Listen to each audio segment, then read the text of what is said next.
What up, though? Peace and love, kings, queens, and gods. As I always say, come on in, invite a friend. Matter of fact, invite about 10, because it's the Floating Yogis book club. We reading mindset and going in. So this is the perfect TSO, what I like to call time, space, and opportunity to invite a few friends to the crew. Before we start making it do what it do, invite a few homies to come on through. Ba-doop, ba-doop, ba-doop, ba-doop, ba-doop, ba-doop, ba-doop. If you find yourself inviting folk and you get past 10 and you're like, dang, can I invite Mo in? I encourage you to do it then. Come on, we got a whole bunch of folk that can slide on in this thing. This week we talking about growth mindset leadership. Like, what are some of the things that they do? What sparks action in them? What makes them, gives them the feels, the vibes? And I'm just sitting here inviting folk in, inviting the crew.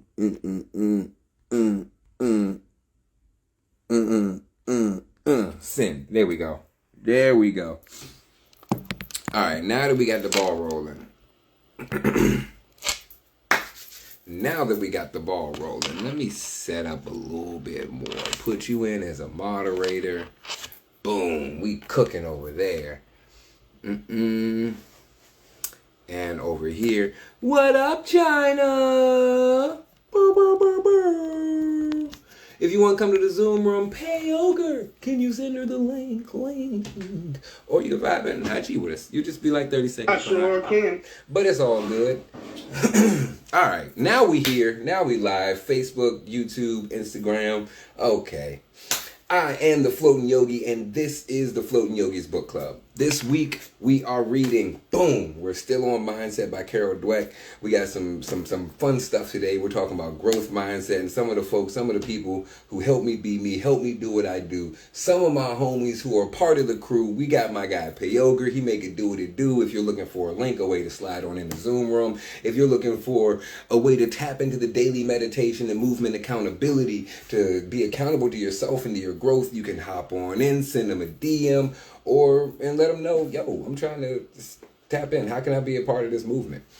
My guy, people are our greatest resources. He'll be a great resource to you. I encourage you to check him out. We also got Brent LV. Brent LV is my guy piecing together this online web catastrophe that's going beautifully. He's working with the YouTube. He's giving the digital assets. So if you need any of those things yourself, he can hook you up. I encourage you to reach out to him. Another person who helps me be me, helps me do what I do. We got Lifeform, daggone it. They trying to be part of the crew too. So their mats are phenomenal, straight fire. If you have not gotten on them before, check out the dope designs, the slip resistant material. I'm on it. I sweat like a pig in heat, and it give me that extra stick Spider-Man grip. It worked for me. Now, is it going to be sweet for your jump throughs? Nah, you might burn your feet because it's so grippy. The friction and whatnot, that's just how good it is. And then you can check in with me. We can take those things that you learn on the mat, we can take it off the mat and into your day-to-day life with these tools, techniques, and habits that we'll be implementing into our day-to-day life. This breath work, this meditation, and this movement. So as a team, we make this thing work out. So come on through. Let's get this growth, and let's make it do what it do. All right. So what else is there? Boom, boom, boom. Yeah. All right. What else is there? What else is there? We got China. China's part of the crew. She be vibing and coming through too. If you haven't been to one of our sound healing sessions, you're missing out on a treat, and I encourage you to check in. Hey, my guy Quest. Quest, yes, a quest for knowledge and for some treat. You know how that don't go. So hit him up. He got the mothership out in Adams Morgan. We be vibing up there, karaoke on Saturday nights. The joint be lit. The joint be a vibe, yo. So check it out. All right.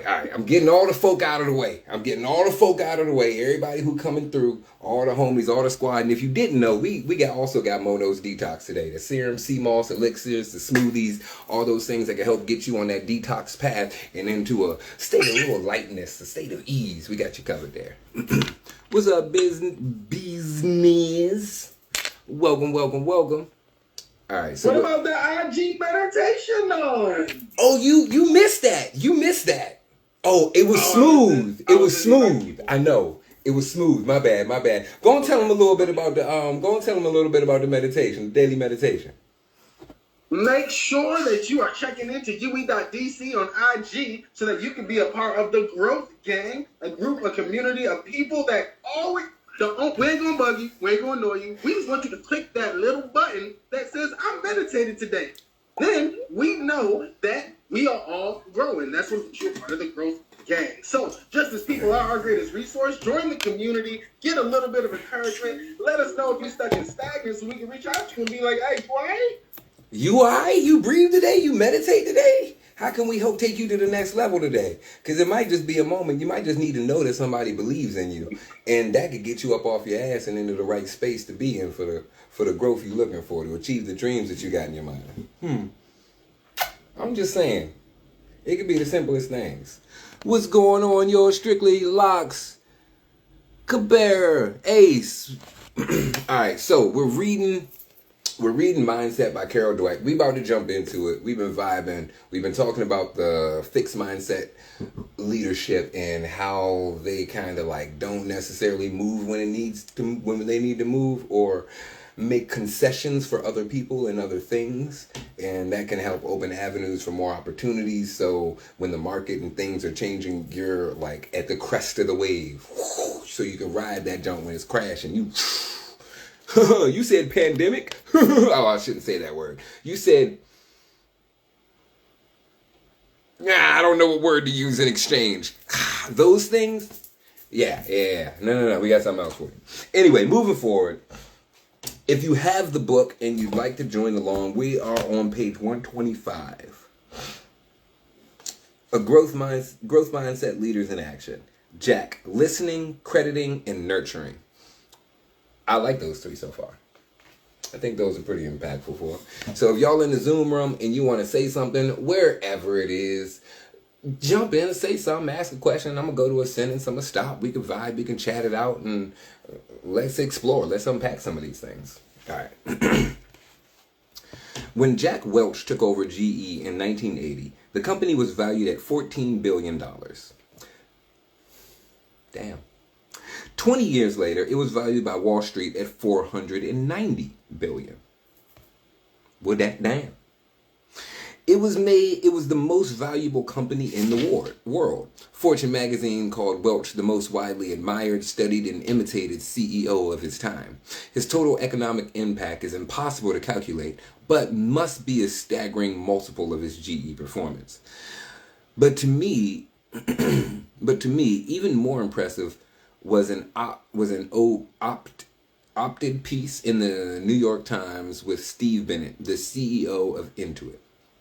I learned about nurturing employees from my time at General Electric with Jack Welch. He'd go directly to the frontline employee to figure out what was going on. Sometime in the early 1990s, I saw him in a factory where he made refrigerators in Louisville. He went right to the workers on the assembly line to hear what they had to say. I do frequent CEO chats with frontline employees. I learned that from Jack. This vignette says a lot. Jack was obviously a busy guy, an important guy, but he didn't run things like Iacocca. From the luxurious corporate headquarters where his most frequent contacts were the white-gloved waiters, Welch never stopped visiting the factories or hearing from the workers. These were people he respected, learned from, and, in turn, nurtured. When there's an emphasis on teamwork, not the royal I, right away, right from the dedication in the author's notes of Welch's autobiography, you know something is different. It's not the I'm a hero of Lee Iacocca or the I'm a superstar of Alfred Dunlap, although he could easily lay claim to both. Instead, it's I hate having to use first person. Nearly everything I've done in my life has been accomplished with other people. This is powerful already. Please remember that every time you see the word I in these pages, it refers to all those colleagues and friends and some I might have missed.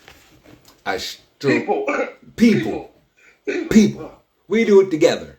We grow together. We ain't doing too much by ourselves. We can go fast by ourselves and it's a low cap, or we can go far together. That's the African proverb. Yeah. And another thing about it, the mindset of showing these people respect, the appreciation, the gratitude that we talk about in yoga, that we talk about in all these mindfulness practices, that's what's helping spearhead him, because it's keeping him in that mindset and around those people who think like that. We'll go a little bit deeper and see if it crack it a little bit more open. Or these people filled my journey with great fun and learning. They often made me look better than I am. Already we see the me of the validation hungry CEO becoming the we's and us's of the growth mindset leader. Interestingly, before Welch could root the fixed mindset out of the company, he had to root it out of himself. Look in the mirror, right? And then make the change. Na na na na na na na na. Hey, what it do, Mike the Mind Mogul?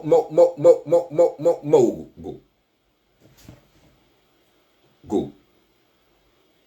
Hopefully you're gonna be in the Zoom room in a minute. Yeah, that my computer froze apparently, huh? I wonder what happened. That.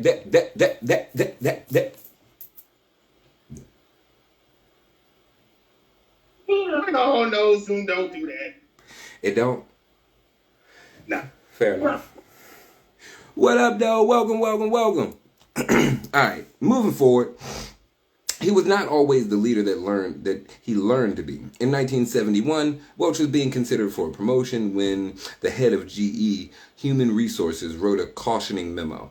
He noted that despite Welch's many strengths, the appointment carries with it more than the usual degree of risk. He went on to say that Welch was arrogant, wouldn't take criticism, and depended too much on his talent instead of hard work and his knowledgeable staff. Not good signs. I support those thoughts. Fortunately, every time his success went to his head, he got a wake-up call. One day, young Dr. Welch decked out his fancy suit, got into his new convertible. He proceeded to put the top down and was promptly squirted in the dark with grungy oil that ruined both his suit and the paint job on his beloved car.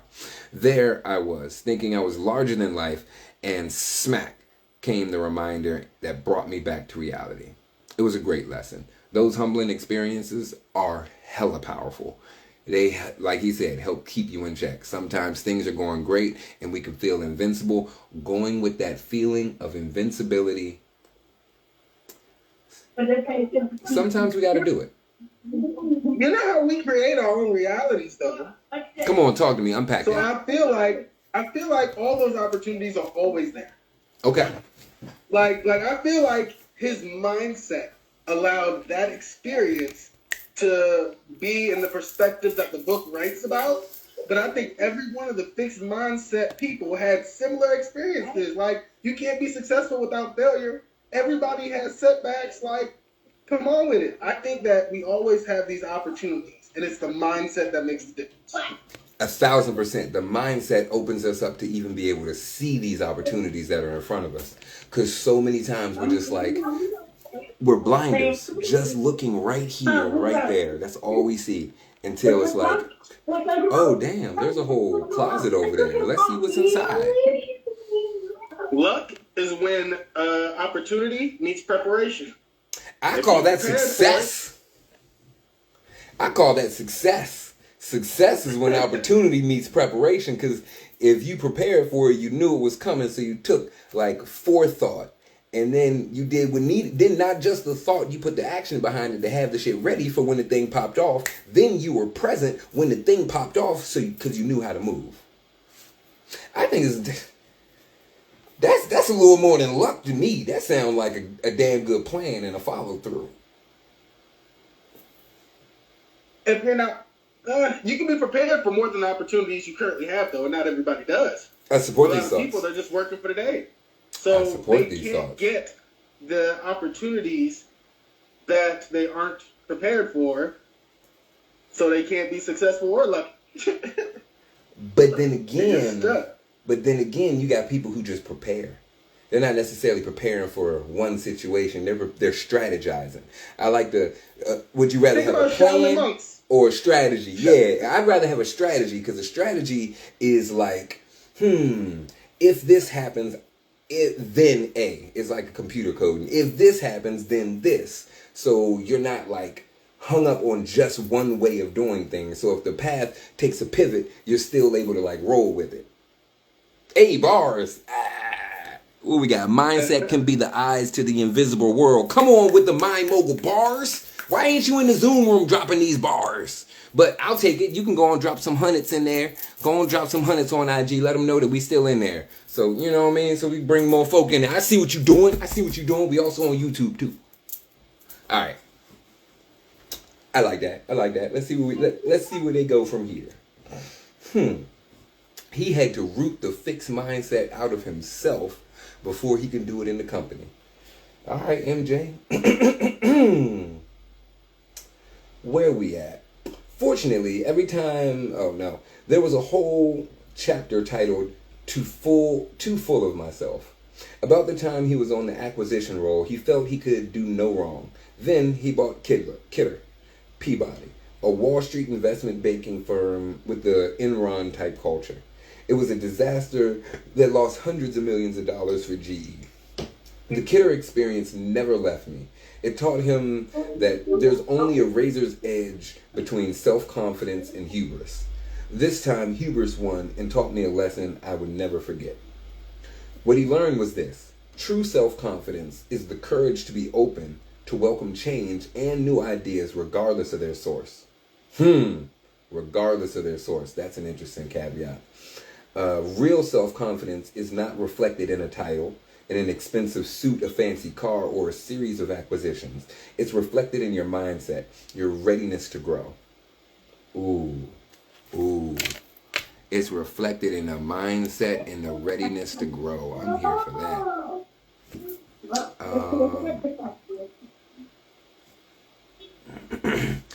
I like that. And the key underlying factor for me in this one, maybe not for you, but maybe.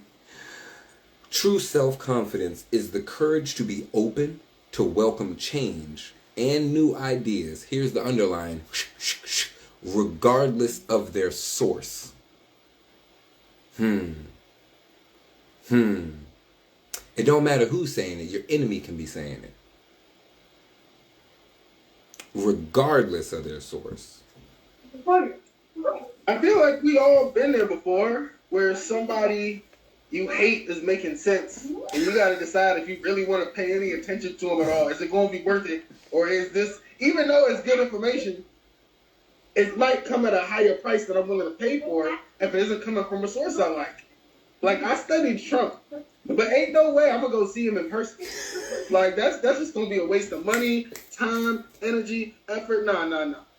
Just I'll read the book on bootleg so you don't get paid for it. You're like, I don't even want to get paid for it, so it's going to bootleg the book. Yeah. I ain't even getting the real thing. You ain't getting my $9.95. We good. Fair enough. I can rock with that. Well, humility is a start, but what about the managing skills? From his experience, Welch learned more and more about the kind of manager he wanted to be, a growth-minded manager. A guide, not a judge. When Welch was a young engineer at GE, he caused the chemical explosion that blew the roof off the building he worked in. Well, that's unfortunate. Emotionally shaken by what happened, he nervously drove the 100 miles to company headquarters to face the music and explain himself to the boss. When he got there, the treatment he received was understanding and supportive. He never forgot it. Charlie's reaction made a huge impression on me. If we were managing good people who were clearly eating themselves up over an error, our job is to help them through it. Not punish them for it. Is there any ways in our life we do that to the ones closest to us? It's just something to mull over. Moving forward, he learned how to select people for their mindset, not their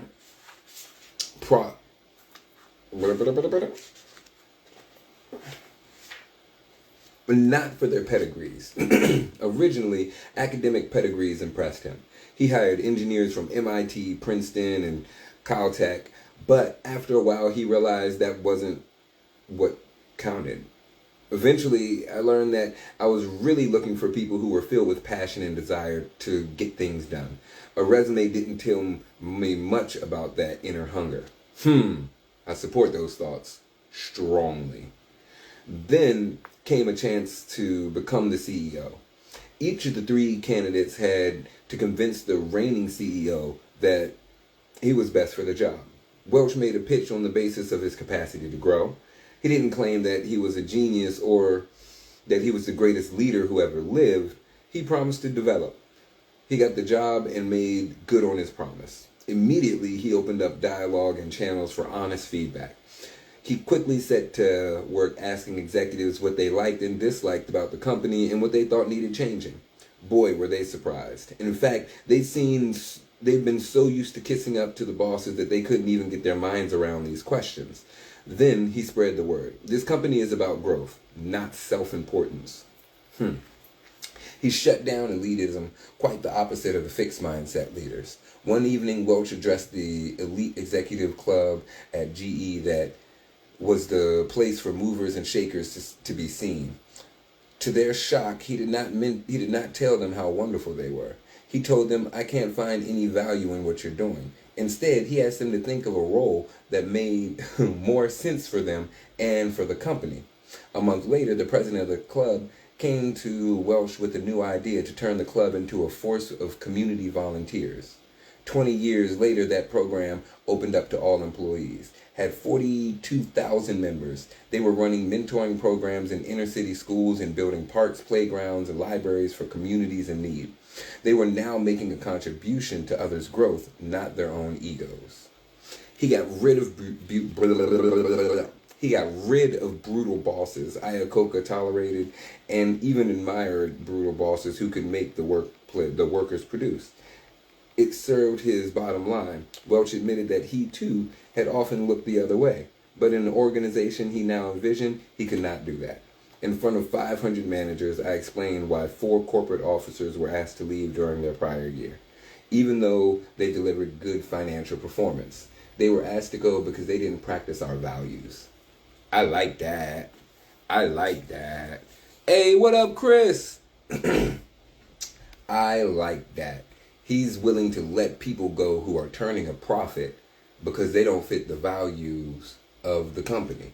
That's alignment right there. You're around those people in that same mindset. That's how you grow. When you're around other people who are putting down your ideas, when they're coming up with like negatives or not even negatives with like constructive feedback on how you can improve or strategies around them, but they just down in what you do. Miss me with the bullshit. I ain't with it. No. Wani Yoga, what up, though?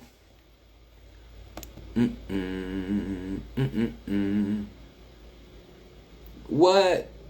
No. Yeah, it's just weird, but I put all the information in for you. Zoom has the click. All right, let me check this junk. Zoom be playing games sometimes. That's what's happening. Just Zoom playing games. But IG doesn't. So. What about this though? I bet that sounds better. Yeah, boy. There you go. Thank you. Appreciate it. Always. Let's keep rolling. All right, moving forward. All right. Where we stop? Immediately, blah, blah, blah. Okay. He shut down elitism, blah, blah, blah, blah, blah. He got rid of brutal bosses, blah, blah, blah, blah, blah. All right. And they improved the way the approved way to foster productivity was now through mentoring, not through terror. And he rewarded teamwork rather than individual genius. I like that too. That's why I be telling Jumi when she's like sharing and everything. Good job. Yeah, when she does something great herself. Yeah, you did good. I like the effort you put into it. Not that you finished it and did it. I like how many times you tried. I like seeing you get back up and try it again. That's what's exciting me. Something that's challenging that you can overcome. That's exciting. For years, GE, like Enron, had rewarded a single originator of an idea. But now Welch wanted to reward the team that brought the idea to fruition. I like that. Not just the person who comes up with it, because just because you come up with it doesn't mean that you're able to implement it or know the steps that take to put it in play. As a result, leaders were encouraged to share the credit for ideas with their team rather than take full credit themselves. It made a huge difference in how we all related to one another. Jack Welch was not a perfect person, but he was devoted to growth. This devotion kept his ego in check, kept him connected to reality, and kept him in touch with his humanity. In the end, it made his journey prosperous and fulfilling for thousands of people. Yeah, I can feel that. I can rock with that. But we're going to skip. Bloop, bloop, bloop. He talks Lou rooting out the fixed mindset. We're going to skip. We can always go back on our own time if we're dedicated. Ain't no big deal. We can all... Ditto. So page 131, and learning toughness and compassion. That sounds saucy to me. Yeah, that sounds saucy to me.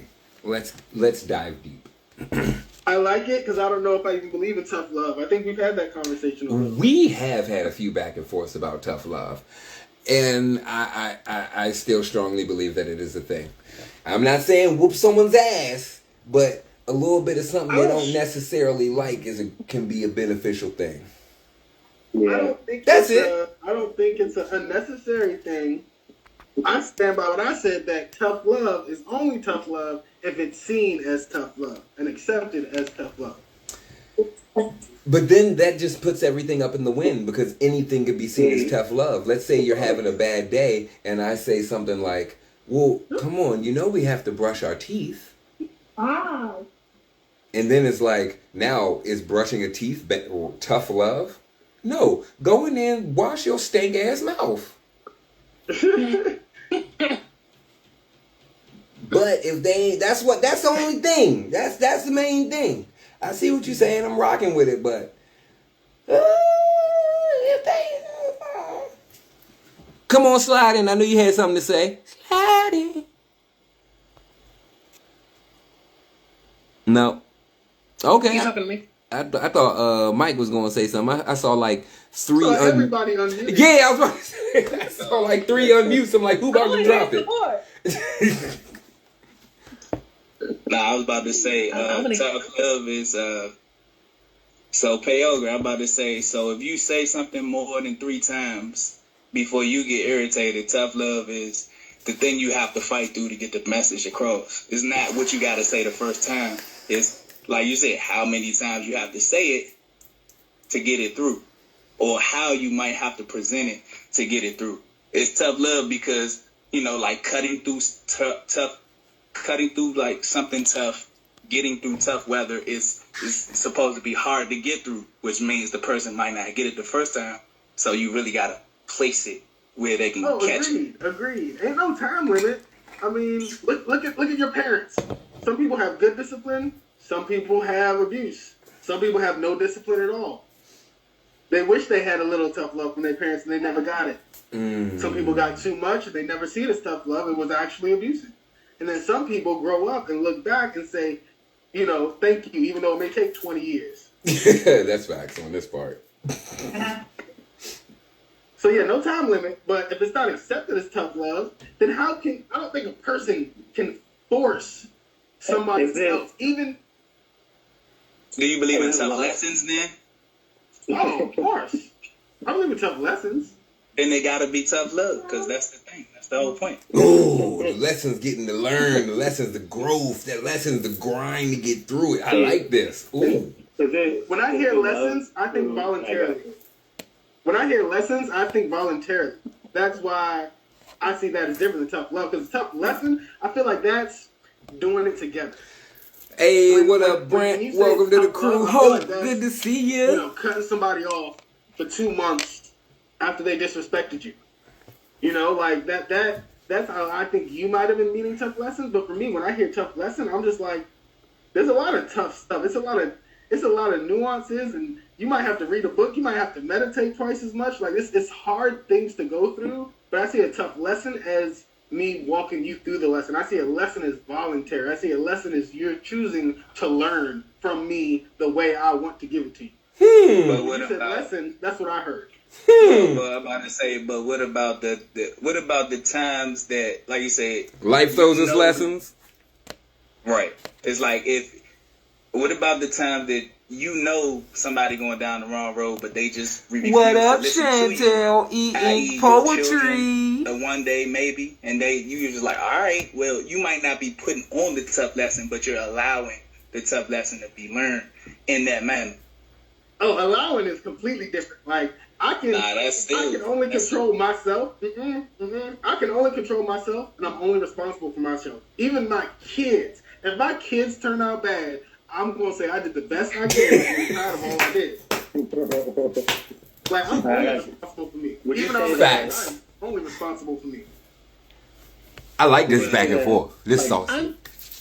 Is loving to allow abuse to happen? It can be, because I've been there so much. I started dealing with abusive friends being in abusive situations in the 10th grade. That was the first time I had a friend who was going through something. And I understand that when you're in those situations, if you're on IG and you want to be part of the Zoom room, hit up Payoga, send him a DM, he'll send you the email, and then you can slide in the Zoom room. And we can chop it up. We can be a part of this conversation that's back and forth and get some of this off-map yoga on the map. It can be. Interesting. Well, China, what were you about to say? I'm curious about, like, when does tough love on yourself become too self-critical? Ooh. Because I feel like when are you too hard on yourself? When does self-love become like, or tough love on yourself become like, when does it become like you're too hard on yourself and you need to be softer with yourself? Or like, do people who are already hard on themselves need tough love outside of themselves or no? I would still say yes. I'm a believe in tough love. I believe it's a real thing. Now, how it's done is different. I don't think it needs to be abusive love.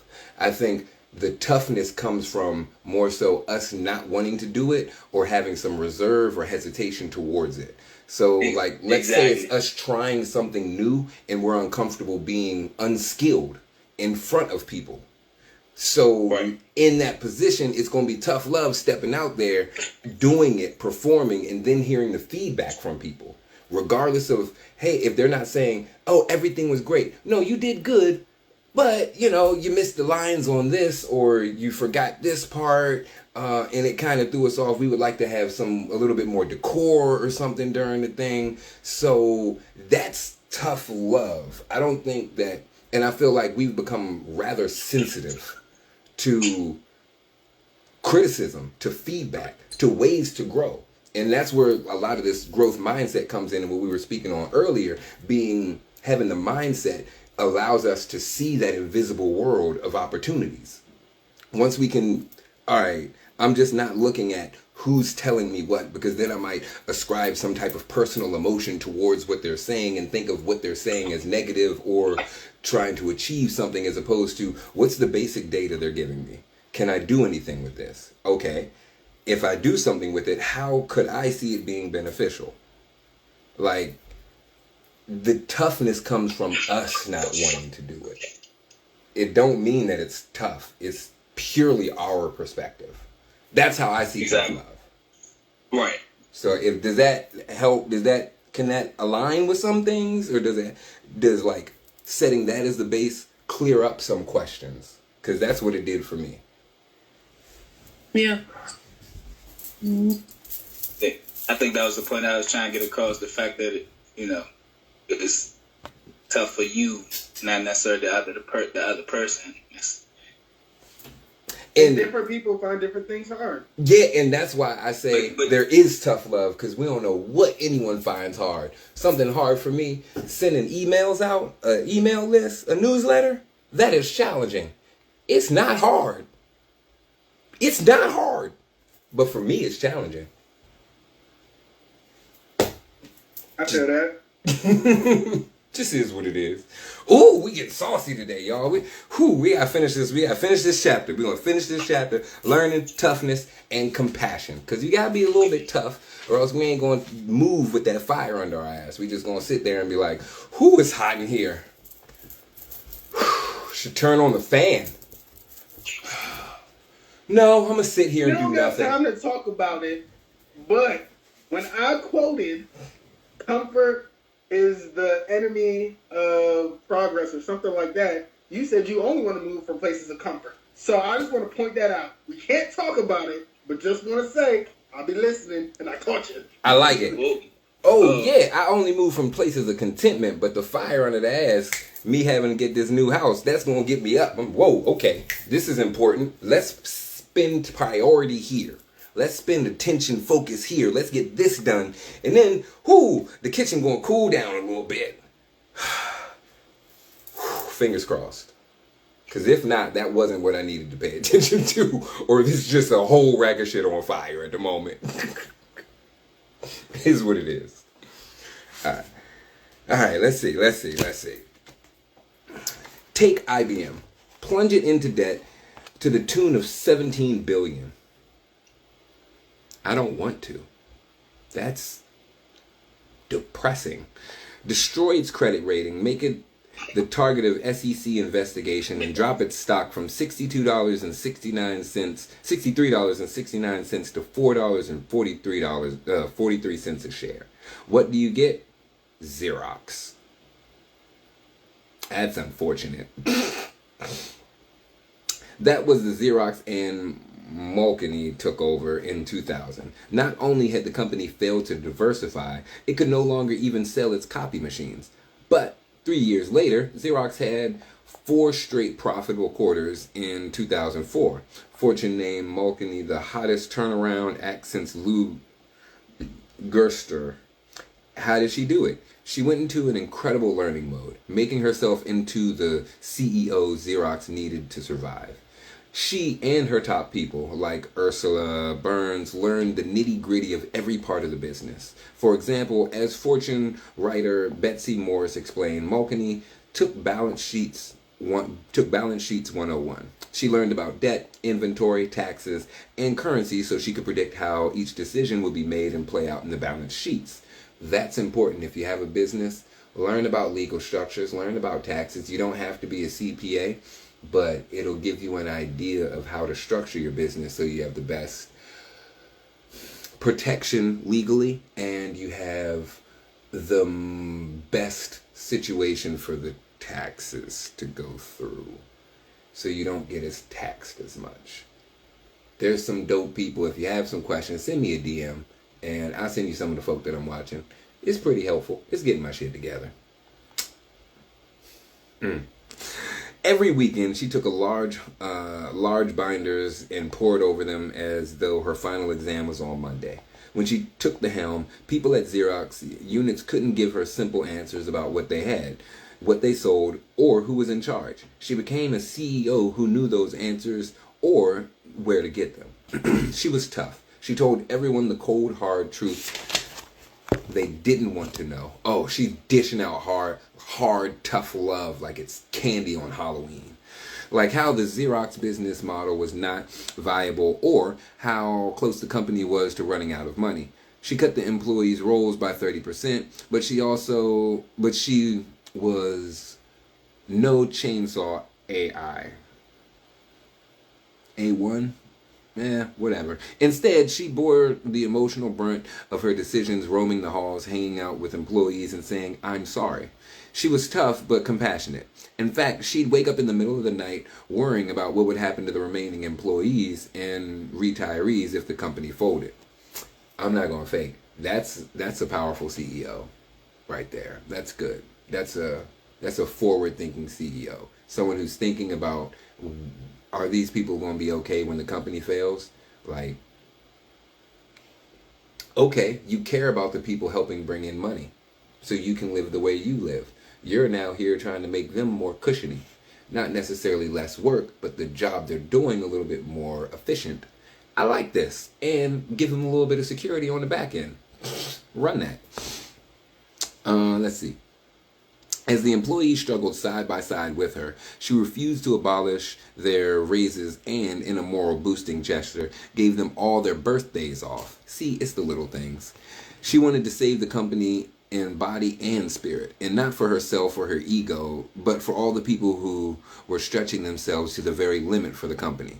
Ain't that nice when someone actually cared that you busting your ass for them? What? You care?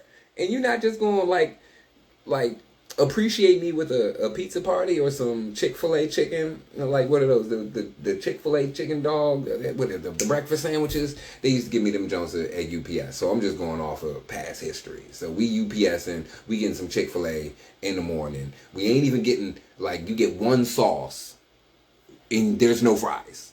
You just getting that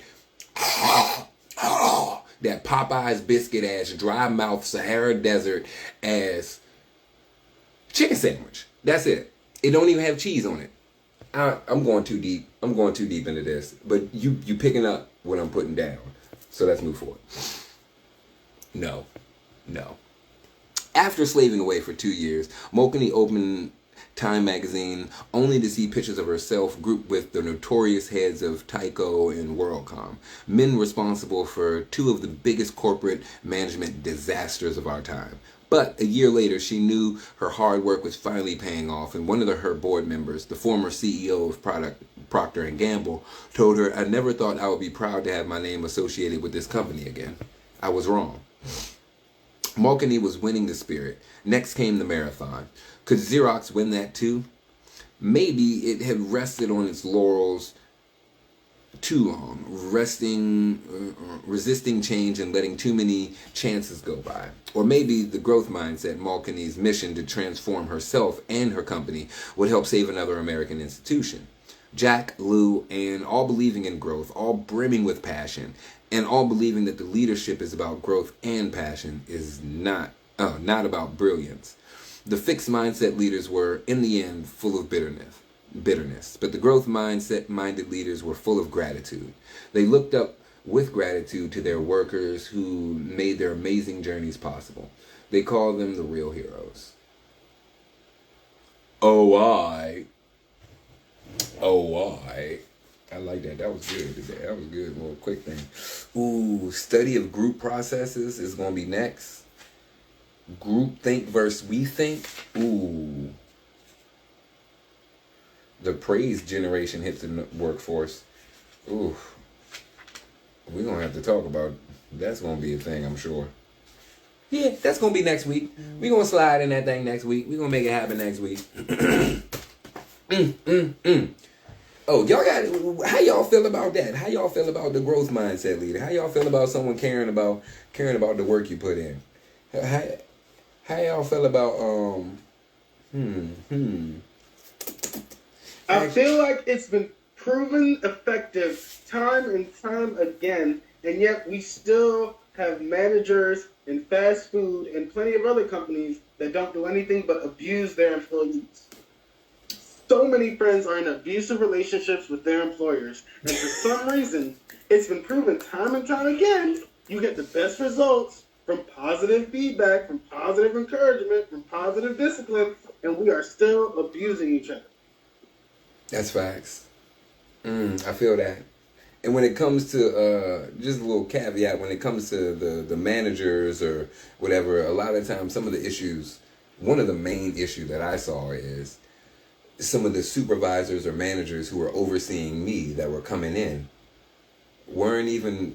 don't even know what I know, ain't even as qualified, haven't been there half the time I have, but they're coming in above me to tell me what to do when they don't even know what I'm doing. That'd be an issue. That's why I like when they put that in there. She was like, nah, we're going to go through these binders, these manuals, and we're going to sit there and talk to the people. We're going to hang out with them, get some beers, give them their day off, so I can understand what they're doing. That's impactful. So I can understand that. Then I know that you have when you're saying something, it's not just coming out your ass. It's like, nah, I see what you're saying. I see what the issue is. I see your goal, and I see where the the miscommunication in the headbutt is. So now that I know these things, I can find a workaround. But if you don't know what these things are, you just gonna be like this at different levels. Ain't never gonna get through. So, hey, we was vibing tonight. Anyone else want to drop some gems? Hey, I'm glad you vibing with us, Hope. Yeah. Anyone else want to drop some gems? Want to add their 2 cents? Because we got a whole crew in here today. We got Payoga. People are our greatest resource. We got Brent LV. We got Hope coming through. We got China. Universe Chai. We got Mike the Mind Mogul. We got a special Mono's Detox in the house. So yeah, it's live, y'all. UE, of course, Urban Yogic Wellness and Education, where we're restructuring health and wellness in the community, one healthy habit at a time. And also, you can check me out with That Yoga Life. We are in Sun and Moon. I'm teaching the Mysore Monday through Friday. We're there 6:30 to 9, where you can implement your own practice. It is a private session and a group setting. Just come in and do something for you. Come in and do something for you. You don't have to know nothing, but if you do know a little something, we can keep on growing. What else is there? We got, China teaching some classes too. I know she got, you got 12:30 tomorrow, right? 9:15. 9:15 tomorrow. So bring that thing tomorrow, y'all. What else is there? Some of the UE classes, we have Monday Night Book Club, Tuesday, virtual led Ashtanga. If you're local, you can come in person. We vibe. Wednesday we have elevated yoga. Thursday we have no yoga, but next week we'll have restorative. Monday through Friday, catch me at Sun and Moon with That Yoga Life for the Ashtanga Mysore portion. Saturday we got 10:30 Float and Flow, and Sunday we got elevated yoga. It's happening. It's going on, y'all. Check out the website for the new things that are afoot. And ride with me. I'm about to hop off this social media, y'all. Ha ha ha.